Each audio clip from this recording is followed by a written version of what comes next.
12 iconic rock songs. You know every word. You've heard them 1,000 times. But here's what the radio never told you.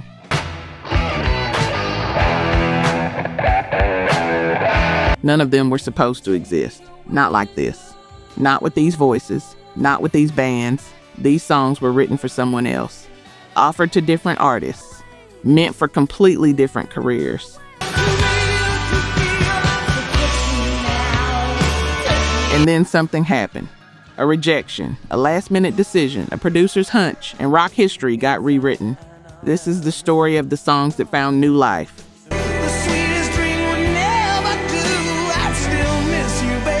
Number 12, Tainted Love. Get away from the pain you drive into the heart. Soft Cell, you've heard Tainted Love blasting from a speaker at a wedding. That cold synthesizer opening, Mark Almond's desperate vocal, the song that defined early 80s synth pop. But here's what nobody tells you about that track. It wasn't written in the 80s, and it sure as hell wasn't written for synthesizers.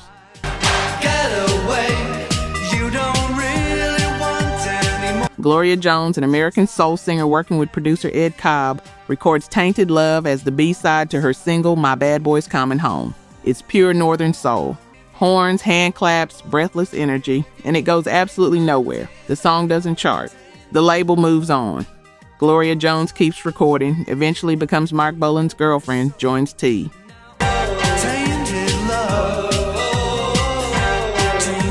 Rex is a backing singer, but Tainted Love is done, forgotten, except it isn't. Because in the early 70s, a UK club DJ named Richard Serling picks up a copy at a record store in Philadelphia. He starts spinning it at Vava's, a club in Bolton, England, and the Northern Soul circuit goes crazy for it. The song that failed as a single becomes an underground anthem. From me to make things right, you need someone. Dave Ball, keyboardist for a brand new synth duo called Soft Cell, hears Tainted Love in a Blackpool club. He's obsessed. He plays it for his bandmate Mark Almond. They decide to cover it as an encore number in their live set. It's a novelty, an electronic band doing a soul song. Their record label hears it and wants to release it as a single.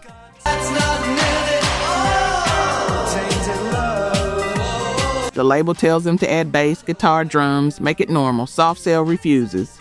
They release it anyway, just synths. Just that cold, minimal arrangement, and it explodes. Number 1 in the UK, number 8 in the US.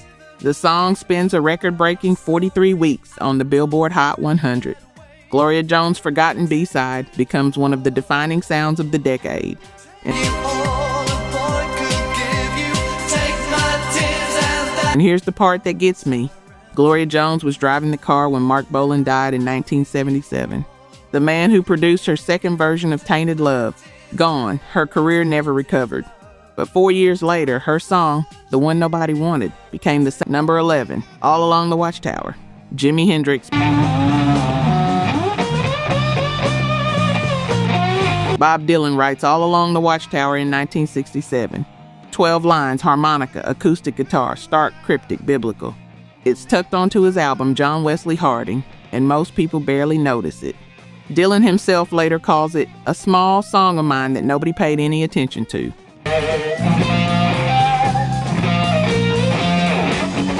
But Jimi Hendrix hears something in it.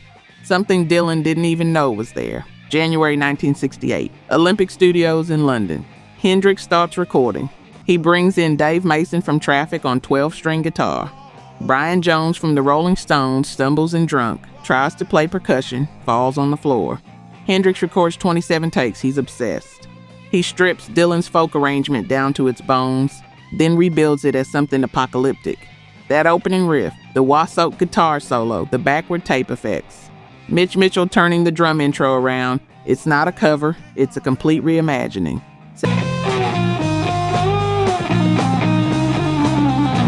September 1968, Hendrix releases it as a single. Number 20 on the Billboard Hot 100. It becomes one of the defining recordings of the 60s. Vietnam, protest, the end of something. You can feel it in every note. And here's where it gets strange. Dylan hears Hendrix's version and realizes Hendrix understood the song better than he did.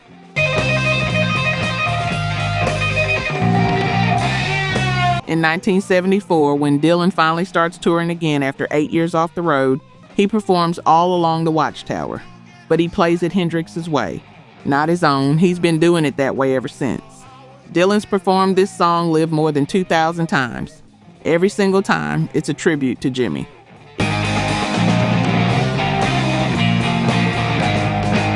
It overwhelmed me, really, Dylan said in 1995. He had such talent. He could find things inside a song and vigorously develop them. I took license with the song from his version, actually, and continue to do it to this day. A songwriter covering the cover of his own song. Because sometimes another artist sees your work more clearly than you do. And if you're Dylan, you're smart enough to know it.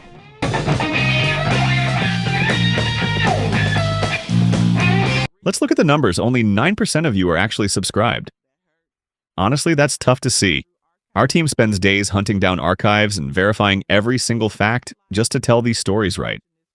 If you've made it this far into the video, you're clearly part of the community, so please hit subscribe. It costs nothing and helps us immensely.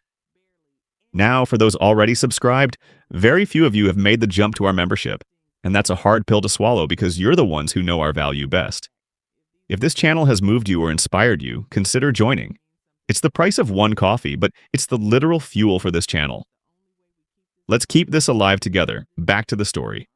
Number 10, I Love Rock and Roll, Joan Jett and the Blackhearts. On the hills with me, yeah, me, and I could tell it wouldn't be London. A British band called the Arrows releases I Love Rock and Roll as a B-side. It's written by their lead singer Alan Merrill and guitarist Jake Hooker as a direct response to the Rolling Stones' It's Only Rock and Roll. Merrill's annoyed that Jagger seems to be apologizing for rock music to the jet-set aristocracy he's hanging around with.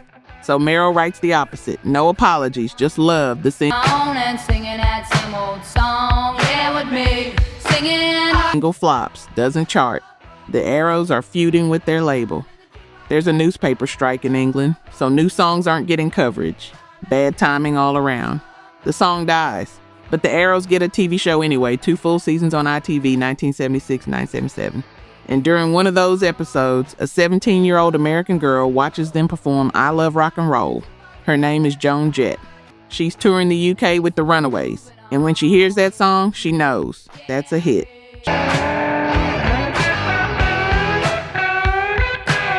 She brings it to the Runaways. They turn it down. They've already covered Lou Reed's Rock and Roll on their first album. They don't want another song with rock in the title. Jett lets it go, but she doesn't forget.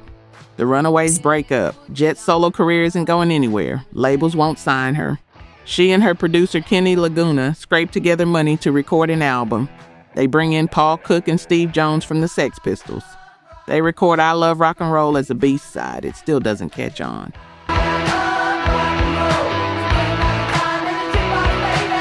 Jett finally gets a record deal. They re-record the song. This time it's louder, rawer, angrier, and it explodes. Debuts at #1 on the Billboard Hot 100. Stays there for 7 weeks.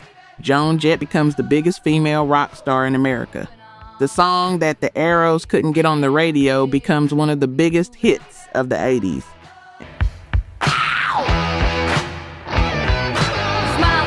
And here's what makes it perfect. Alan Merrill, the guy who wrote it, lives to see it happen. He watches Joan Jett turn his forgotten B-side into a rock anthem. He dies in 2020, one of the first high-profile victims of COVID-19. Joan Jett tweets her condolences. I can still remember watching the Arrows on TV in London and being blown away by the song that screamed hit to me. Sometimes you write the song, and sometimes someone else makes it immortal.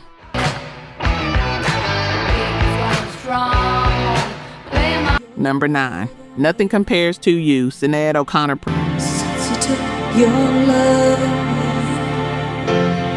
Prince writes Nothing Compares to You in about an hour.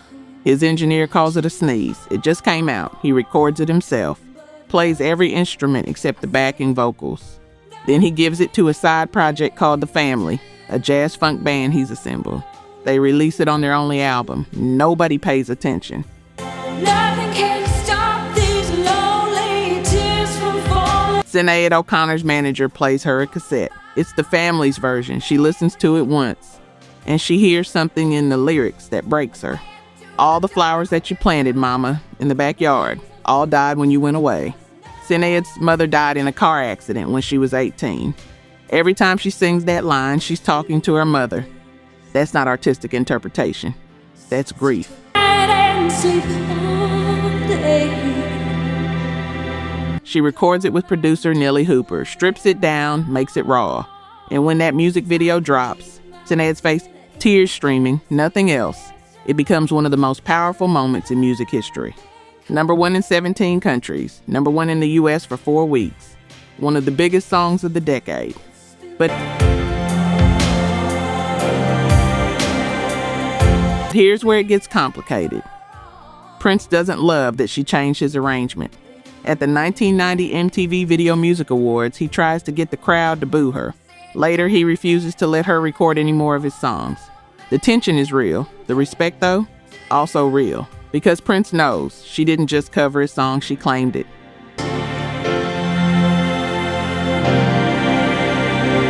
Years later, Sinead says Nothing Compares to You is her song now, not Prince's. And you know what? She's right. Prince wrote it. The family released it first. But Sinead O'Connor made it mean something. That's the difference between a recording and a standard. And when Sinead died in 2023, Nothing Compares to You played everywhere. Because sometimes a song doesn't belong to the person who wrote it. It belongs to the person who lived it.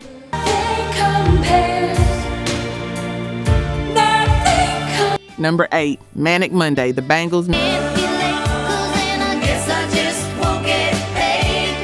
Mid-80s. Prince is everywhere. When Doves Cry, Let's Go Crazy, Purple Rain. He's untouchable. And in the middle of that run, he writes a song called Manic Monday for a group called Apollonia 6, an all-female R&B trio he's producing. He records it with them in 1984, credits it to the pseudonym Christopher. Then he pulls it, changes his mind. The song goes into the vault.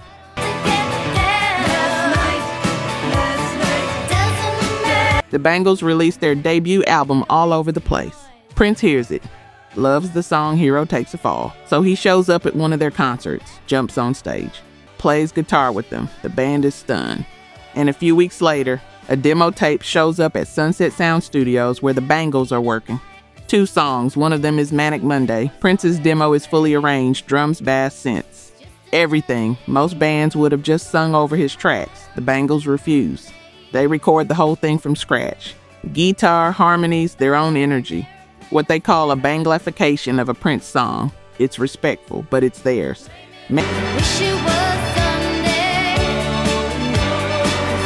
Manic Monday drops as the lead single from Different Light. It goes to number 2 on the Billboard Hot 100. And here's the irony, what keeps it from number 1? Prince's own song, Kiss. The man who gave them their breakthrough is also the reason they didn't get number 1. Prince holds both the top 2 positions on the chart at the same time. One of only 5 songwriters in 30 years to do that.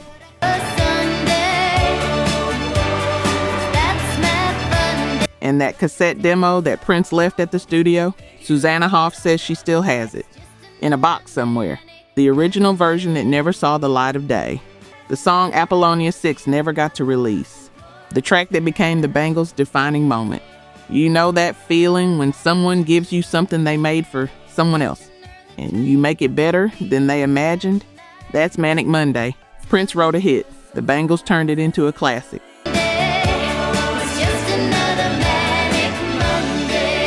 Number 7, All I Want to Do Is Make Love to You. Heart Actually, we had sworn off it because it kind of stood for everything we wanted to get away from.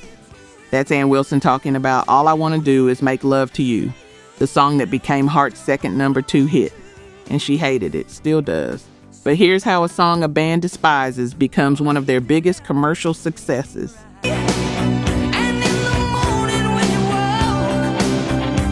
Heart has just signed with Capitol Records. They're coming off their self-titled 1985 album, the one that gave them These Dreams their first number 1. They want to keep that momentum. But they don't want to go soft. They're Heart. They're a rock band. They don't do power ballads unless they mean it. Then the label plays them All I Want to Do Is Make Love to You, written by Mutt Lange, the guy behind Def Leppard, AC/DC, Foreigner.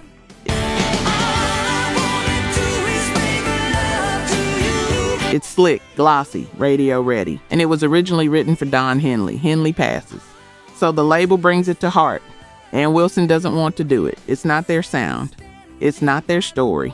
But there's pressure. The label wants a single, so they record it. The song goes to number 2, sells millions, becomes one of Heart's most recognizable songs.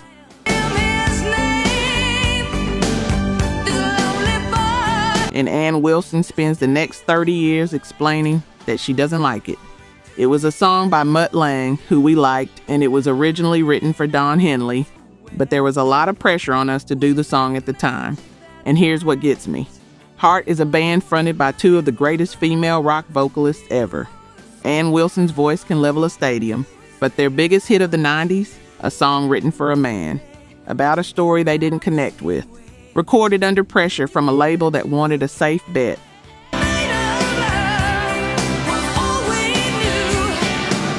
You know that feeling when you do something you don't believe in, and it works anyway, and everyone loves it except you? That's what this song is. A hit they never wanted. A success that feels like a compromise. Sometimes the song that puts you on top is the one you wish you'd never recorded.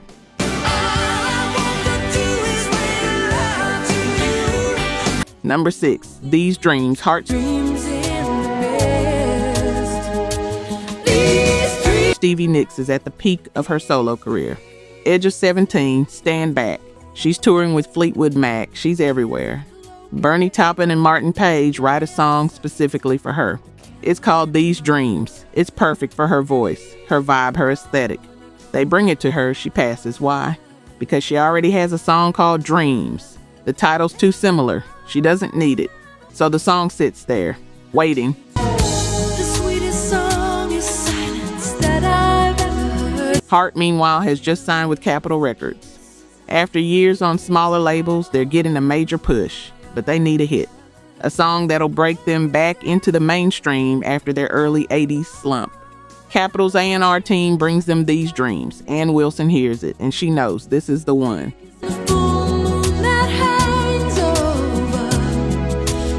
There's just one problem. Ann Wilson is sick. Bronchitis. Her voice is shot. She can't sing it. So for the first time in Heart's career, her sister Nancy gets the lead vocal. Nancy's voice is different from Ann's, lighter, more ethereal, and it works. The song becomes Heart's first number 1 hit. And here's what nobody talks about. If Stevie Nicks had said yes, Heart doesn't get their first chart topper. If Ann Wilson had been healthy, Nancy doesn't get her moment. I can't resist. Sometimes the perfect song finds you because everything else went wrong. Stevie's Rejection. Ann's illness. Those aren't obstacles. They're the reason it worked. You know that feeling when your big break happens because someone else turned it down? That's These Dreams, the song that was meant for Stevie Nicks. The song that Nancy Wilson almost didn't get to sing. The song that gave Heart their first number 1 15 years into their career.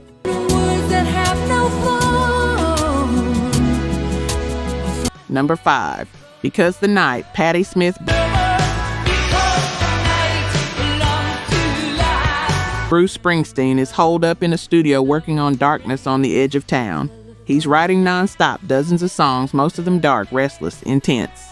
He starts working on a song called Because the Night, gets the music down, gets most of the lyrics, but something's not sitting right. It doesn't fit the album. It doesn't fit him. He's stuck.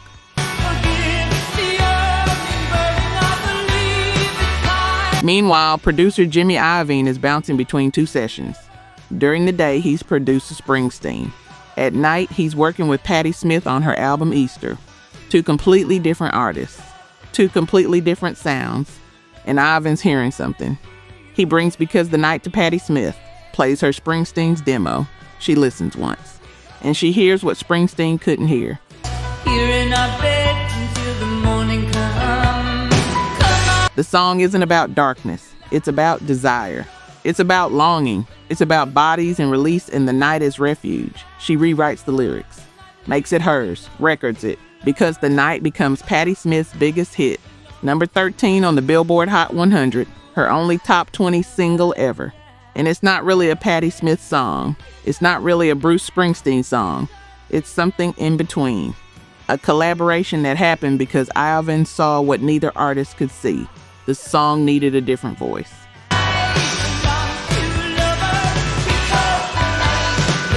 In Springsteen, he performs it live a lot, but he's always said he's grateful Patty took it because she finished what he couldn't. She made it real. You know that feeling when you let go of something and it becomes better than you imagined? That's because the night. Bruce wrote the bones. Patty gave it a body. And sometimes that's how the best songs happen, when the writer knows to get out of the way.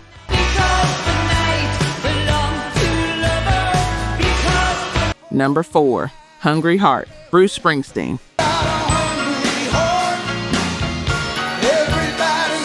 Let's stay with Springsteen for a second, because this time he's on the other side of the equation. Springsteen's working on the River album. He's writing constantly, songs about longing, about running, about the pull between home and the highway. He writes Hungry Heart in one sitting, and it sounds like a hit, a straight-up pop song, catchy chorus, sing-along energy. Not typical Springsteen.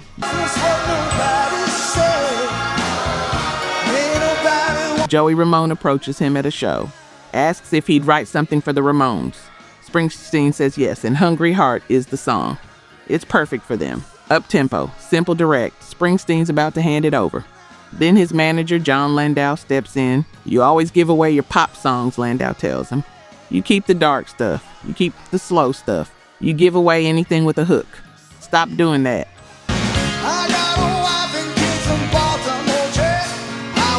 Springsteen thinks about it, and he keeps the song, records it himself, releases it as the lead single from The River in 1980. It goes to number 5 on the Billboard Hot 100. Springsteen's highest charting single up to that point. The most commercially successful song of his career at that moment.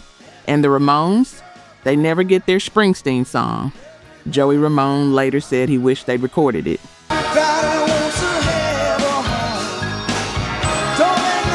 But here's what's wild. If Springsteen had given it away, Hungry Heart becomes a Ramones song.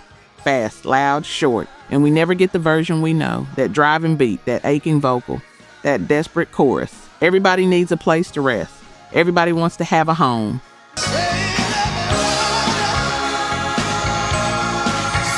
You know that feeling when you almost give something away and then you don't, and it changes your whole career? That's Hungry Heart, the song Springsteen wrote for the Ramones. The song his manager told him to keep. The song that proved he could write a hit single if he just stopped giving them to other people.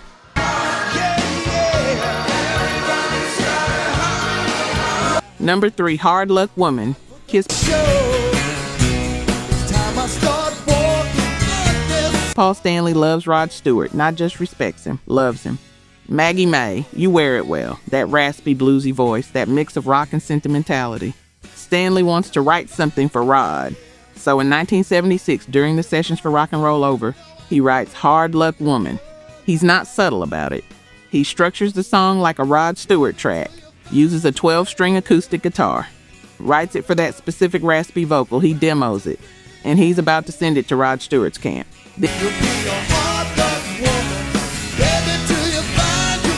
Then Kiss releases Beth. Beth is a ballad, a piano ballad, Peter Criss singing to his wife. It's the opposite of everything Kiss is supposed to be. And it goes to number 7 on the Billboard Hot 100. Suddenly, Kiss isn't just a hard rock band. They can do soft, they can do emotion.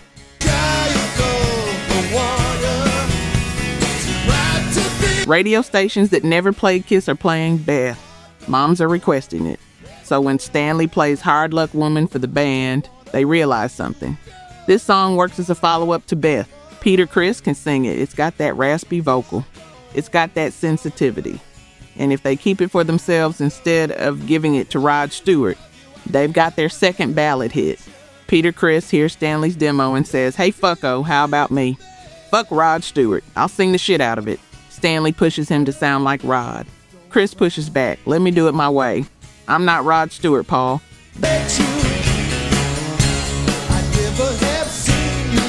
They release Hard Luck Woman in 1976. It goes to number 15 on the Billboard Hot 100. And when it's on the radio, people think it's Rod Stewart. The vocal, the 12-string guitar. the vibe. It sounds exactly like what Stanley was going for, except it's Kiss.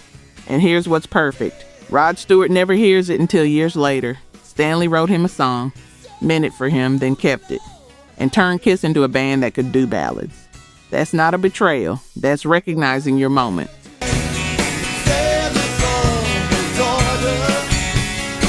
Number 2, Don't You Forget About Me. Simple Minds songwriter Keith Forey writes, Don't You Forget About Me for the Breakfast Club soundtrack. It's a big deal. John Hughes movie, massive youth audience. He needs the right band. He's a huge fan of Simple Minds. He approaches them first. They turn it down. So he brings it to Brian Ferry, former Roxy Music frontman, solo star. Perfect voice for this kind of sweeping emotional anthem. Ferry listens. He likes it. But he's finishing his album Boys and Girls. He's way behind schedule. He doesn't want the distraction. He passes. Forsey tries Billy Idol. Idol says no. He'll record a cover of it years later, but in 1985, he's not interested. Forsey goes back to Simple Minds, tries again. This time, he's persuasive. Or maybe they're desperate. Or maybe they just hear it differently the second time. They agree. They record it, and they hate how it turns out.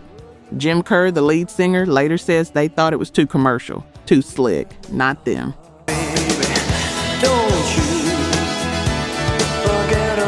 The song comes out in 1985, number 1 in the US, number 7 in the UK. It becomes Simple Minds' signature song, the song that defines them for an entire generation. And they almost didn't record it. Twice. And here's what makes it legendary. The Breakfast Club without that song, it's still a great movie. But that final scene, Judd Nelson's fist in the air, Don't You Forget About Me blasting, that's transcendent. That's a cultural moment. And it almost went to Billy Idol.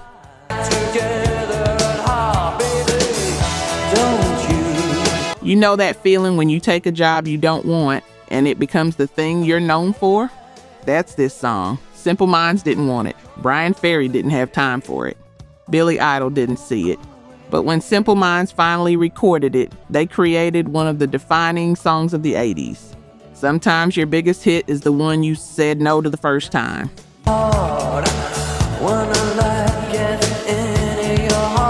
Number 1, I Don't Want to Miss a Thing. Aerosmith. Diane Warren is watching Barbara Walters interview James Brolin and Barbra Streisand. Brolin says something that stops Warren cold. He misses Barbara even when they're asleep, even when he's dreaming.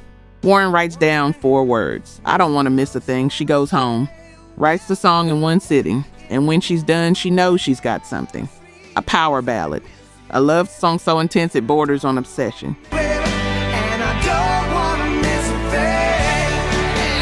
She hears it in her head sung by Celine Dion, or someone like Celine, someone with a massive voice, someone who does Vegas, someone safe. That's who this song is for. Producers are working on Armageddon, the Michael Bay asteroid movie. Bruce Willis, Ben Affleck, and Liv Tyler, Steven Tyler's daughter. They want Aerosmith involved.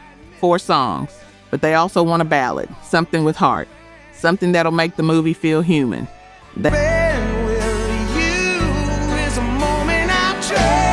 They bring I Don't Want to Miss a Thing to Aerosmith. The band's skeptical. They're rock guys. They write their own songs. Guitarist Joe Perry later says he's frustrated they're even considering it. But Steven Tyler hears it and he gets it. This isn't a Celine Dion song anymore.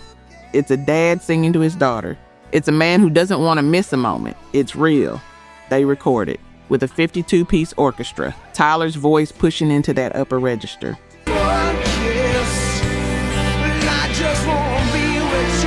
And when it drops, it explodes. Debuts at number 1 on the Billboard Hot 100. Stays there for 4 weeks. Aerosmith's biggest hit. Their only number 1 single ever. Read that again. Aerosmith. Dream On, Walk This Way to Motion. Decades of hits. Hall of Fame career. And their only number 1 is a song they didn't write. A song that was meant for someone else. A song that almost went to Celine Dion. In this sweet surrender. And here's what Diane Warren says. This gruff, macho rock star, this amazing tough guy, for him to say that lyric, it just brought a whole other dimension to it. I don't think it would have been the same hit or the same standard If it wasn't for someone like Steven Tyler doing that song, you know what's wild? Celine Dion would have killed this song. She would have sit perfectly. But Steven Tyler, he made it bleed. He made it ache. He made you believe that missing one moment with someone you love is unbearable.